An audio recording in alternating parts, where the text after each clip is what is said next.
We were lied to by Mr. Kobler. We were misled by our own government, and we fell for it. We helped persuade Madame Rajavi to persuade the leadership at Ashraf to begin the resettlement process. Time and time again, when that process bogged down, we, the American friends of the MEK, got back on the phone with Madame Rajavi and her staff and said, we've got to keep this going. It's the only hope for true resettlement. Well, we were lied to, but we were naive. There was never any caring about protecting the residents at liberty. Remember, the whole condition precedent for going to liberty was it was going to be safer at liberty. It wasn't isolated. It was in the, near Baghdad. It was going to be safer. Well, it hasn't proved to be a whit safer. It's also a hellhole. Every promise that was made about the conditions at liberty, about what's in the MOU, what the residents of Ashraf could bring with them, almost every promise has been violated. And we fought hard to get individual promises lived up to by the government of Iraq. But we were complicit in telling these people that they should move and they would be more secure. Now, I said I would talk about my government, the United States, last. We have a special responsibility because in 2003, representatives of the United States government and the United States military persuaded the residents of Ashraf to disarm. And in return for disarming, and they were well armed and well able to protect themselves, in return for disarming, we gave each and every one of those residents a signed piece of paper saying that they would be protected by the United States of America, that their safety and security would be protected by the United States of America.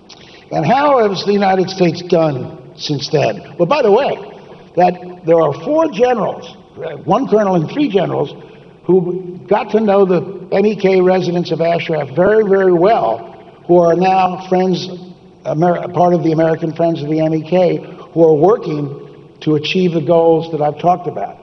They are Colonel Wesley Martin, who was in charge of protection of Camp Ashraf for a while, General Phillips, also in charge of the protection of Ashraf, General Conway, now one of the commandants of the Marine Corps, and General Hugh Shelton, who was the chief of the United States Army, all of whom served in Iraq, all of whom got to know the MEK, all of whom have been at conferences, have spoken out publicly on behalf of this cause, because they got to know the people of Ashraf best.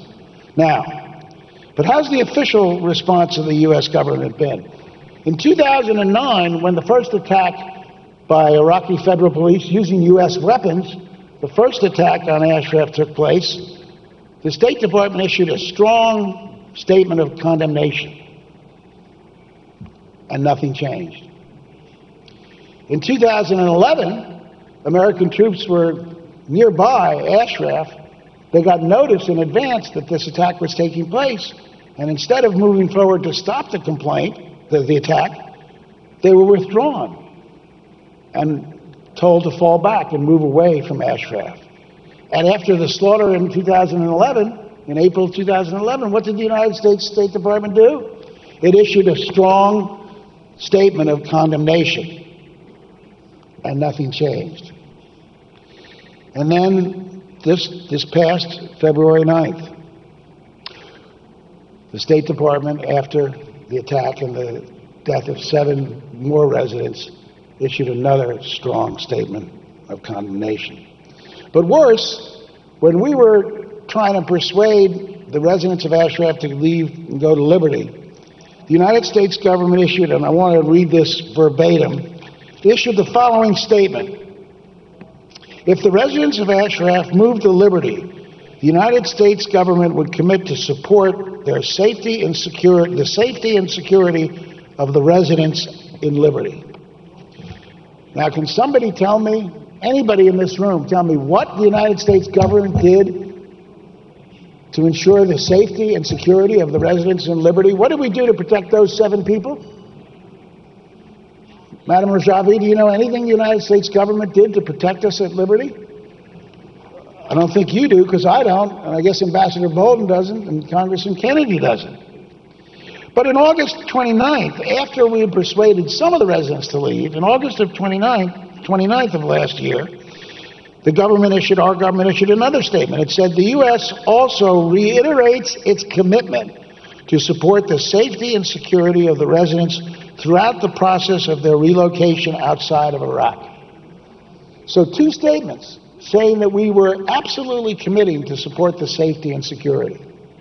We didn't, we haven't, we should be ashamed.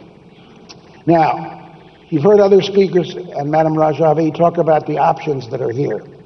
And there are basically four options left in the path before us.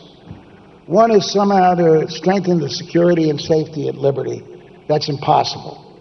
It's too small, it's too crowded, the buildings are not bomb resistant or mortar resistant. Frankly, a shotgun blast could tear through those buildings.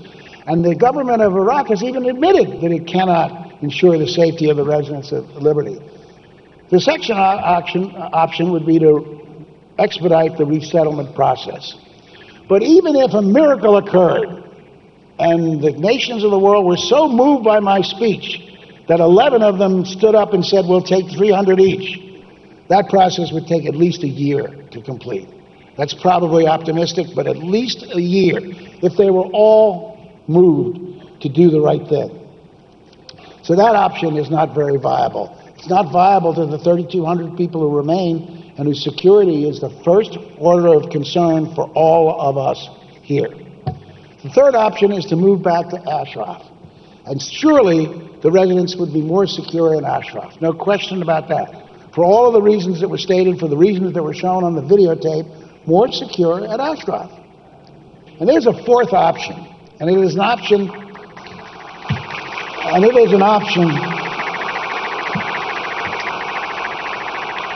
that I have sent to Senator Kerry and to his staff. And that is for the United States to step up and honor its moral, and I believe its legal commitment that was given individually to each one of those residents. And I believe the United States should, as swiftly as possible, airlift all of these asylum seekers back to the United States, where they could be temporary asylum seekers.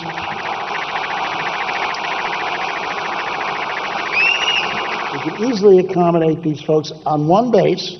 They could be together, and the resettlement process could occur under the safety of the auspices of the United States government on a United States military base. And someone said to me when I suggested that, well, that's extraordinary, it will never happen. Well, it's not extraordinary. The American people, the American government said so in a contract in 2003 and in statements time after time after time where we committed to guarantee the safety and security of those people. How many more have to die? How many more have to be injured before we stand up and do the right thing?